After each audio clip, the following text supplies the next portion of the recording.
Ada cerita tentang satu keluarga di tahun 1990-an. Mereka itu Katolik, tapi mereka tuh cuman pergi ke gereja 3 kali dalam seumur hidup. Emang bukan tipikal keluarga yang rajin beribadah lah. Nah, keluarga Patrisna ini terdiri dari istrinya Patrisna, namanya Budina, dan mereka punya 3 orang anak. Nah, yang mau gue ceritain ini, anak keduanya Patrisna sama Budina, namanya Grace. Suatu hari, ada kejadian Patrisna dapat kabar kalau anak perempuannya, si Grace, itu sakit. Nah, penyakitnya tuh aneh, karena Grace tuh tiba-tiba badannya lebam, banyak banget, terus suka ngelamun sendiri kayak orang gila. Ya udah tuh, si keluarganya Grace ini, terutama Patrisna, minta bantuan dukun. Si Grace malah makin parah, Dia tuh kalau siang kayak orang biasa aja, lebamnya hilang. Tapi kalau malam, lebamnya tuh muncul lagi. Terus Grace tuh makin sering melamun, bahkan Grace ini makan serangga dan kotorannya sendiri. Kadang dia pun mandi pakai air kencingnya sendiri. Anjing, kayak kesurupan gitu berarti. Lebih parah dari itu. Oke. Pernah di satu malam di dalam kamarnya, Grace ini ada di atas kasur, tapi dia tuh kebalik, Jadi kakinya di atas, palanya di bawah. Kayak kayang gitu, kebayang gak sih lo? Si Grace ini dengan posisi kayang, dia tuh ngomong, "Aku capek." Dia bilang gitu. Sorenya, Pastor Thomas ke rumahnya Patrisna lah. Dan satu hal yang langsung dikasih sama pastornya adalah nyipratin air suci, sakramen atau baptis, gue kurang paham, itu ke Grace.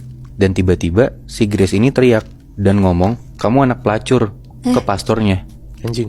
Setelah itu si Grace ini makin histeris dan akhirnya Grace diikat kenceng banget tangannya, karena ya saking parahnya dia ngeronta-ronta.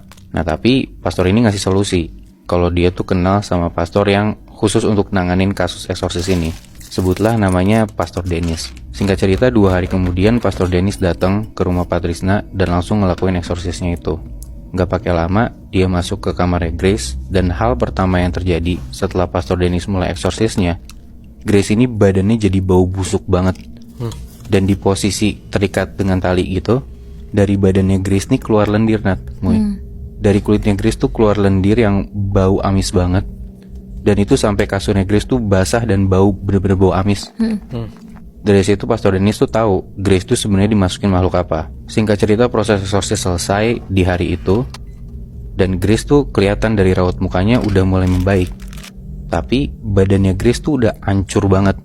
Bener-bener lukanya banyak, lebam-lebam, parah banget. Gara-gara ya dia kebeset tali yang ngiket tangannya.